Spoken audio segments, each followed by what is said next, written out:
Welcome to the Amazing Grace broadcast and outreach ministry of Calvary Baptist Church. Our church has just recently relocated from our West End Avenue address to our new property at 610 Mars Lane, McMinnville. We would like to invite you to join with us for worship in our new tabernacle or to our drive-in services on the property. Service times are 11 a.m. and 6 p.m. on Sunday and 7 p.m. on Wednesday. You can find further information about our church on our church website at calvarybaptistnews.com. Please join us for our service today as we look into God's holy word of truth. Over us, because Shadrach, Meshach and Abednego had very high positions. And so verse 9, they spake and said to the king Nebuchadnezzar, O king, live forever. Thou, O king, hast made a decree that every man that shall hear, verse 10, the sound of the cornet, flute, harp, sackbut, psaltery, dulcimer, and all kinds of music shall fall down and worship the golden image. So this is not just a matter about falling down. They were worshipping this image. Verse number 11, and whoso falleth not down and worshippeth, that he should be cast into the midst of the burning fiery furnace. And there are certain Jews whom thou hast set over the affairs of the province of Babylon, Shadrach, Meshach, and Abednego. These men, O king, have not regarded thee. He says, you've given these people, these Hebrews. Anti-Semitism goes a long way back. Here's these Jews, and they're taking our jobs, and they're higher over us, and you've given all this stuff to them, and guess what? They have not regarded thee. They serve not thy gods, nor worship the golden image which thou hast set up.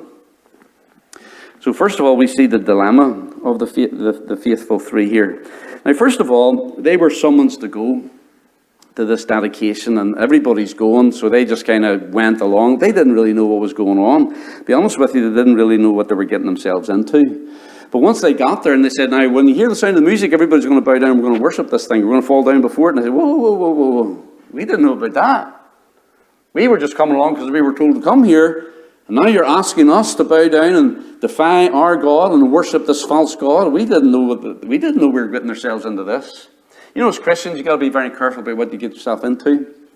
Because you will be in situations where you didn't intend to be in a certain place at a certain time, and other people are doing certain things, and you're kind of, how did we get here? And at that point, when you realize that you're in the wrong place at the wrong time, and you're being coerced to do certain things that are against what you believe and against your testimony as a believer, then at that point, you got to do what these guys did and stop and say, wait a minute, we're not doing this. We're not doing this. They didn't really realize what they were getting themselves into. But they obeyed the Lord, and they did not compromise. They could have. In verse number 7, everybody was bound down. And probably the other Jews were there that were bound down as well. And they could have. But for them to bow down would mean that they were in violation of two of the 10 Commandments. And the 10 Commandments start out, thou shalt have no other gods before me. Thou shalt, by the way, where are the 10 Commandments? Let's look at Exodus chapter 20. I just want you to see this. We hardly ever preach about this. But this is the standard of God's righteousness. So in the Bible, you're going to find the 10 Commandments in Exodus chapter 20 and Deuteronomy chapter 5. Deuteronomy, deuteros, nomos. Deuteros means second, nomos means law. Deuteronomy is the second time Moses gave the law. He gave the law in Deuteronomy just before he died. So there's 40 years in between Exodus and Deuteronomy. So he repeats it in Deuteronomy chapter 5. But look at this in Exodus chapter 20. And God spake all these words, saying, I am the Lord thy God, which have brought thee out of the land of Egypt, out of the house of bondage. Thou shalt have no other gods before me.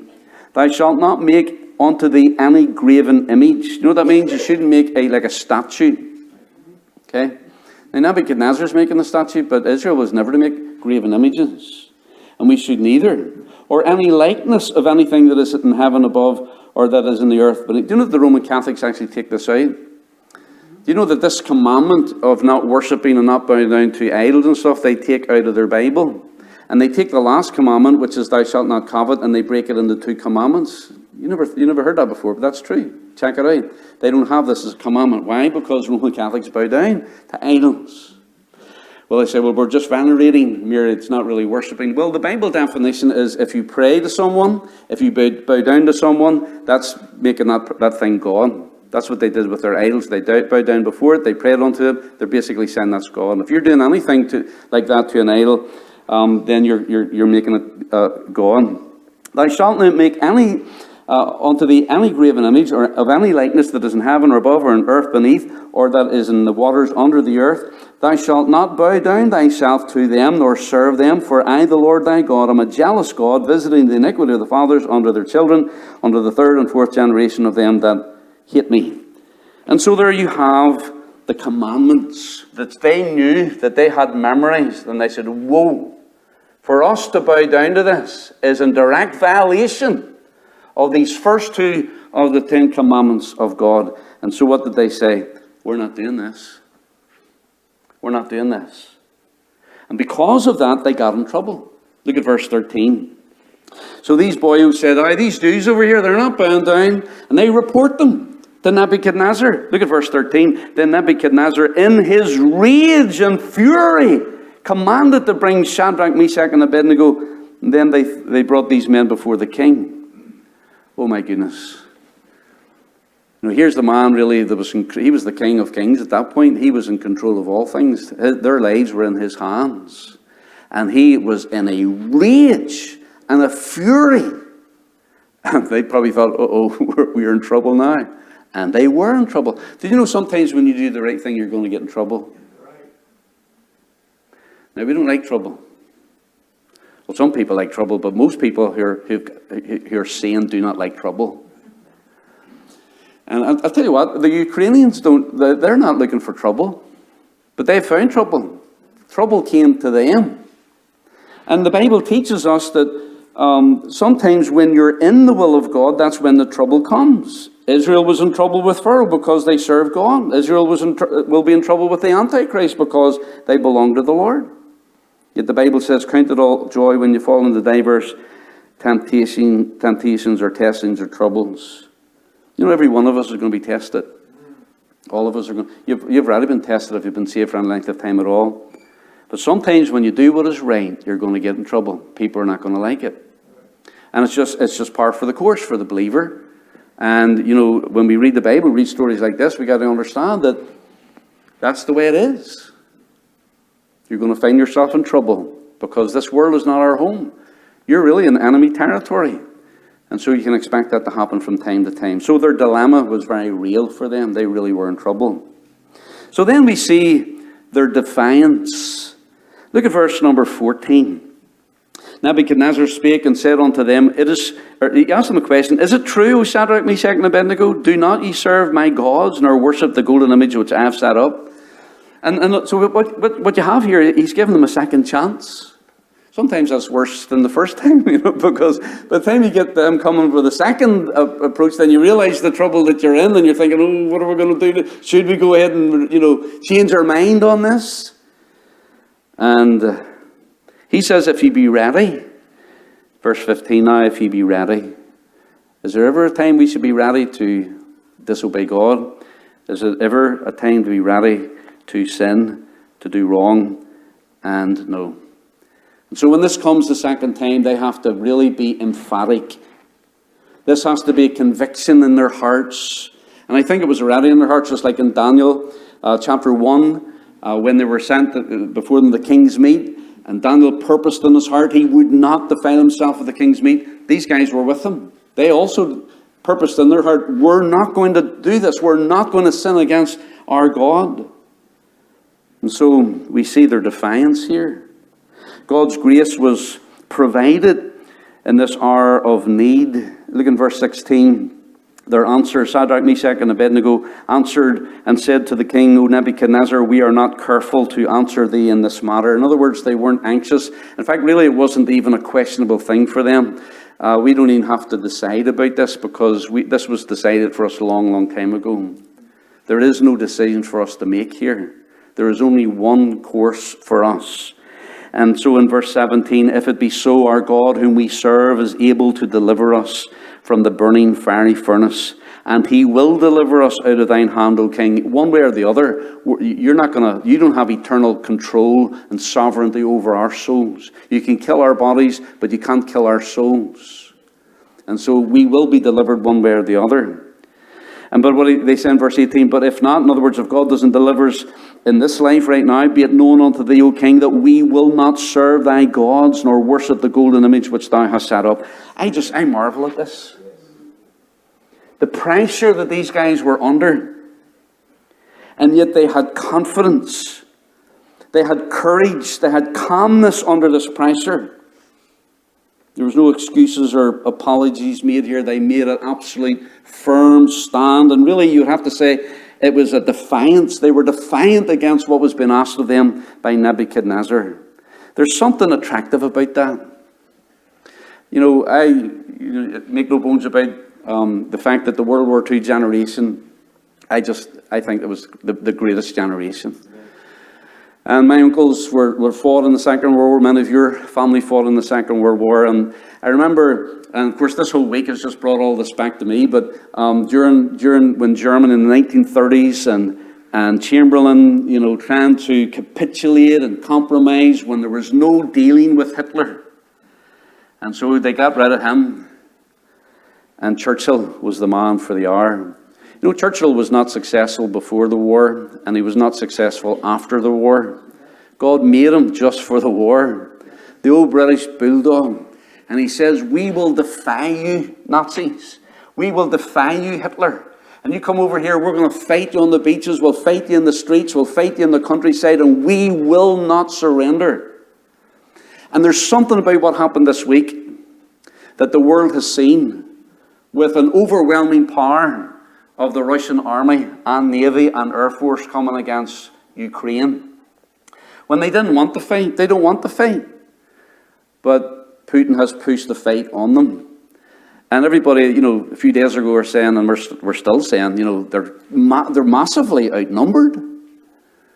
And we think, well, man, they're just going to get, it's just going to be a parking lot. They'll just ride right over the whole country. They'll just be completely wrecked. And it might still be. But then all of a sudden we see these people coming out of their apartment buildings and they're putting together, in Northern Ireland we call them petrol bombs, but Molotov cocktails and a new concoction I've never seen before, where they take styrofoam and they get these little styrofoam balls, they put it in the bottles and pour the gas in. And so when the petrol hits when the gas hits the tank, it sticks to the tank, And I see these like young women and old grannies sitting down here putting this stuff together, and these young men. And they've got like broom handles that they're training to go to war. The people there's 40 million of them that are going to go against the might of the Russian army. And you're thinking to yourself, wow. Because most people, we've been used to the Middle East and everybody just lays down their guns and runs away, right? But these people are not doing that. And there's something that just grabs your attention and you think, man, there's something in the human spirit that says, yeah, we're for you. Go for it. I mean, I'm sitting there like in tears watching these people, saying goodbye to their wives and children, send them to Poland, and they're going back from the border. They're taking their kids and family to the border, dropping them off, and then they're going back to fight. And there's something about the human spirit that wants that freedom, give me liberty or give me death. That was the same thing in the founding of this country when the British are coming over. And it was the people that rose up. And I think, and I don't want to go off into politics here, but when you think of the Russians, God help them, like the Russian soldiers, many of them are just young fellas, didn't even know what communism was, they're not old enough, and they're just over there doing maneuvers and exercises. Next thing Putin says, you're at war. I seen some of them, they were just, their heart wasn't in it. And the Russians' heart's not in it, but I'll tell you what, the Ukrainian heart is in it because they're defending their country and their families and their homes. And I think Putin's got more on his hands than he bargained for. We'll see what happens. But these guys, defiant. Sometimes as a Christian you need to be defiant. I'm not talking about being defiant against authority. But we should be defiant against the devil. We should be defiant against the flesh. We should be defiant against anything or anyone that wants to lead us astray away from, a lot of times we're like sheep. And we just are easily led astray. And God says, don't do that. Don't be like that. Take a stand. Stand for what is right. Don't compromise. Be it known unto thee, O king, that we will not serve thy gods, nor worship the golden image which thou hast set up. I love that. God loves that. They affirmed their commitment to God. They said, He is able. And He's always able. But maybe He's not willing. But if He's not willing, we're willing to die. But whether we live or die, we're not going to compromise. We're not going to go and do what you say. Job said, though He slay me, yet will I trust in Him. I think we need to be like that. You know, do we only really want to please God or obey God when God's doing stuff for us, you know? People in hospital, they're sick, they're dying. Oh, and they're on their knees begging God, oh Lord, if you just get me out of here, just make me well, then I'll serve you and I'll live for you. And then God answers their prayer and they get well. And it doesn't change their life. There's something about that should repulse all of us, you know. Christians should have that courage to stand up and do what is right. We should have resolve to serve God, not just because it's easy, because it's never easy. Not just because God has done so much for us, and He has done so much for us. It's not just because God is helping us, and God is our friend, and God is healing us, or God is providing for us, so therefore we're going to serve Him. What about serving Him when it's difficult? What about serving Him when it's all wrong and everything is difficult for us, but we're still going to hold out and stand for God and live for God? Used to be years ago when I was in Bible college, and you know, the Russians are coming, and all this type of stuff, and people, you know, are you willing to lay down your life for the Lord? I remember Miss Face is here this morning. She said to me one time when I was visiting with her, she had a problem with cigarettes for years, and some preacher stood up and said, he says, some of you, he says, you say you'd lay your life down for the Lord, and he says you're not even willing to lay down your cigarettes for the Lord. And that really got a hold of your heart, didn't it? And you know what she did? She laid them down. She's never smoked ever since that, you know. Some of us need to have, all of us need to have courage and backbone and be defiant and stand when we need to stand. Well, lastly, very quickly, their dilemma, their defiance, and thankfully their deliverance. And look in verse number 24. This is really the best part of it, really. In verse 24, then Nebuchadnezzar the king was astonished and rose up in haste and spake and said unto his counselors, did not we cast 3 men bound into the midst of the fire? Now you understand what happened here. I don't have enough time to go through the whole story. But Nebuchadnezzar said, okay, you're not going to buy? Okay. Bind those men. They were bound in their clothes, in their hats. They were taken by the most powerful and strongest men that Nebuchadnezzar had in his army. You see, they had brick kilns. Have you ever seen the pictures of old Babylon? They're made out of bricks. And they would fire the bricks in a kiln. So that is big, maybe a room half the size of this here. And they'd have a hole in the top. They had ramps went up, and they would bring wood and throw it in and just heat that thing up. It's a big fire in here. But they'd have a door over here where they'd bring the bricks in. So you got to bring the bricks in, bring the bricks out. And so they would fuel the fire from the top. And so they brought those 3 men up, and they threw them in through the top of that thing. And they fell down, the Bible says, into the burning fiery furnace. No, Nebuchadnezzar, he's got a chair outside here. He's sitting, and they opened the doors of the furnace. It was heated 7 times hotter than it usually is. In fact, the men that took them up, perished. The heat of that fire, they were burning. But sometimes you throw something, the firemen know this, you open the door and the fire it just explodes, right? And so that thing just exploded on those men who were thrown in, the faithful 3. They died. Well, Nebuchadnezzar sitting over here, and they fell down, bound into the midst of the burning fiery furnace. And he's looking in there, and he says, wait a second. He looks at his counselor, he says, am I seeing something? Look in there. He says, did we not cast 3 men bound in the midst of the fire? And they answered and said to the king, true, O king. Verse 25. He answered and said, lo, I see 4 men loose walking in the midst of the fire, and they have no hurt, and the form of the 4th is like the Son of God. Oh my goodness. Now it could be, and it would have been perfectly right for the men to give their lives, and they could have died. Many martyrs of the faith have died in the flames of martyrdom. But on this one occasion, God says, nope, you're not going to do it. And so when you think about what happened here, it's absolutely amazing. Do you know the Bible says, if you honor me, I will honor you. God says, if you will honor the Lord, he will honor you. But if you don't honor the Lord, then you'll be lightly esteemed. And so the Lord, some things happen when you are in the furnace for the Lord's sake. Number one is this: the Lord will be with you. Right? And maybe they knew this verse, which would have been written just a few years prior to this, but by Isaiah. Isaiah 43, verse number 2. When thou passest through the waters, I will be with thee. And through the rivers, they shall not overflow thee. Sometimes when you get into trouble, you think the water's coming up and up and up, and it's like right here. And you think, I'm going to drown, I'm going to drown. And the next one, the water will be just over your head and you would drown. But sometimes when God is with you, the waters will only come so far, but they will not overflow you. You think they will, but they won't. They won't overflow you. When thou walkest through the fire, thou shalt not be burned, neither shall the flame kindle upon thee. Isn't that an amazing thing? Written by Isaiah. What we find in the Bible, he says, let your conversation be without covetousness, and be content with such things as you have. For he hath said, I will never leave thee nor forsake thee. Therefore, we will not fear what man can do unto us, the Bible says. Listen, the greatest promise we have is that God is with us. He will never leave us no matter where you are. And therefore, we will not fear what man can do unto us. One of the things I saw on CNN, which I don't usually watch, but I got it on one of these little feed things from YouTube or something.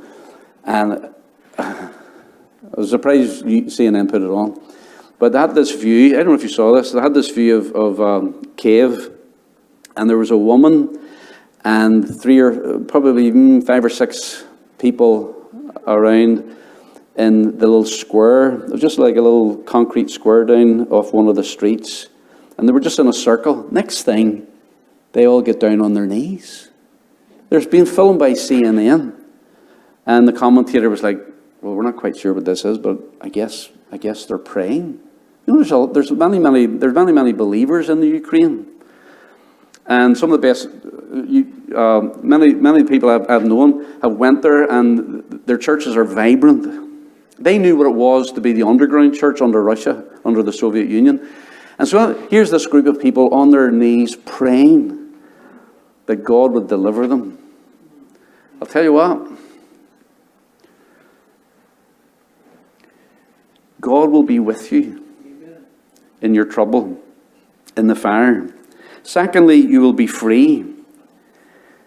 Because what we're seeing here, of course, he says, did we throw 3 people in there? How is it that I see 4 and the 4th's like under the Son of God? In other words, now he doesn't know anything about Jesus, but he recognizes that this person in this fire with these 3 is divine, that he is deity, he is God. And he could see the difference between this 4th person and the other 3. Jesus was in the fire with them. If you're in the fire this morning, Jesus is with you. If you're going into the fire this week, he's going in there with you. He'll always be with you. He'll never leave you nor forsake you. But then they're free. He says, I see them. And he says, when we put them in there, they're bound. He says, I see 4 men loose. Did you know the only thing that burned when they went into the fire was their bindings? Their clothes didn't burn. Their flesh didn't burn. The only thing that burned were their handcuffs. And they burned off. And not only that, not only were they free, but they were content. He says they're walking around in the midst of the fire. I mean, they're not even trying to get out. They're just walking around in there. Oh my goodness. What Nebuchadnezzar saw, he couldn't believe it. He says they fell down in the midst of the fire, but now they're loose and they're walking around. And so he actually had to call them out. They were content. Do you know that no matter what trouble you're in, if you know you're right with God and you know that you have the presence and peace of God in your heart, it doesn't matter what the storm is, doesn't matter what the fire is. You'll be content. You'll be able to bear it. You'll be able to put up with it. Because the most important things in your life is that he's there with you and you have freedom and you have contentedness in your heart. Be content with such things as you have. For he hath said, I'll never leave you nor forsake you. God is there with you. And so Nebuchadnezzar had to call them out. So he came out. Did 4 come out? Just the 3. Well, what happened to the 4th one? He's still in there. He's waiting on you. Listen, when you go into the fire, he's in the fire before you. He's still in the fire. Jesus didn't come out. Only they came out. He's still there waiting for those who have to be in that place, and you will be unharmed.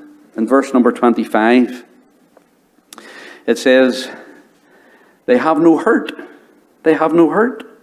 And then down in verse 27, the princes and the governors, the captains, kings, councillors being gathered together, they all saw this. They witnessed this, saw these men upon whose bodies the fire had no power, nor was an hair of their head singed, neither was their coats changed, nor the smell of fire had passed on. Then they smell like smoke. They were unharmed, completely unharmed. Did you know when you're in the will of God, it doesn't matter what happens to you. It doesn't matter what men will put you through.